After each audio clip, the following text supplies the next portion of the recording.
So when my son first received his diagnosis of autism, I had, I would say, a flush and of feelings. It just all kind of came at once. I felt guilt, fear, sadness, clarity, and kind of just hope as well. It was a very strange feeling to have it all happen at once. At the time of my child's diagnosis, of course, they were recommending occupational therapy and speech and social skills group, counseling, medication, so many different things along with ABA. I felt it was really important to focus on ABA. It focuses on the widest variety of skills, where the other services, I felt like they really zoned in on one thing, so I felt like we were going to get the most bang for our buck. It was the most intensive intervention, and there was data to show whether it was actually working or not. So what I love about ABA is it kind of looks like magic. Something's happening, but you're not quite sure how they got to that point. At first, it might look very structured, but it should be fun. And then after a little bit of time, you see that your child kind of opens up. They become their own person. They're more confident. And they get to learn things without us directly teaching. And that's the ultimate goal.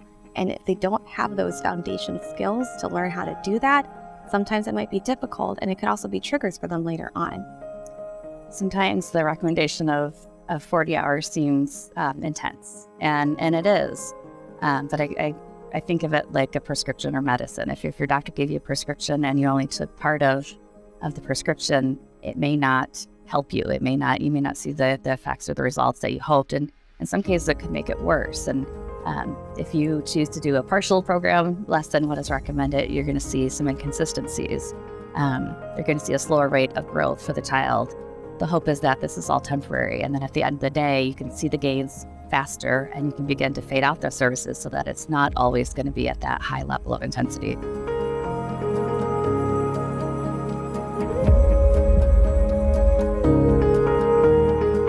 So now, after receiving services for about a year and a half, I'm just so happy. I don't have any other words to describe.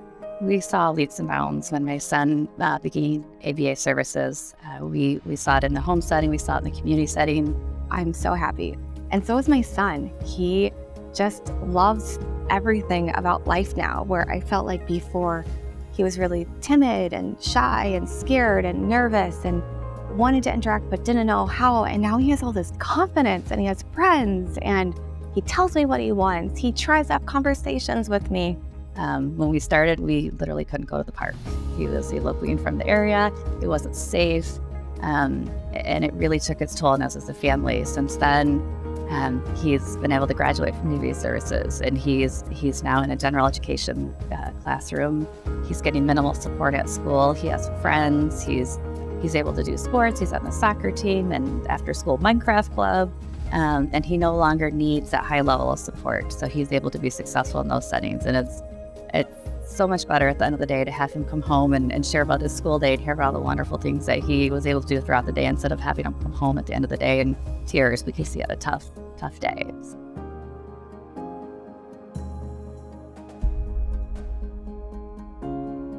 So I will say, having children in general is tough.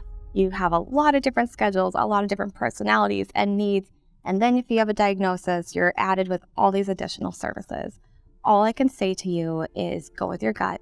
You need to pick what you think is best for you, your family, and your child at that moment. I think in the beginning, trying to figure out how to manage all the hours of ABA can be overwhelming, but really at the end of the day, it should be a support for families. Whatever you're doing within your day shouldn't have to stop because it's time for the ABA session. In fact, it's wonderful if it doesn't. It's important to have those sessions happening, whatever your family will be doing at that time, whether it's the after school routine, whether it's dinner time. Those are wonderful opportunities for session to be happening and to be able to practice those skills within the natural routine of the family. And at the end of the day, never forget who you're fighting for, that you're doing all this for your child, so that at the end of the day, they can be happy, they can be successful, they can be independent, and stay the course. My hope for him is that he gets how strong he is. Kind of got brought into a world where society kind of tries to mold you and shape you and make you something different. And it was really important to me that I didn't try to change who my child was, that I embraced the pieces of him that might be challenging, but that ultimately were his strong points. And I could not be more proud of where he's at, and so excited to see where he'll go. He just makes my life so fantastic. He shows me things that no one else thinks. He's so creative and unique. I love the way his brain works. I'm just so proud of you.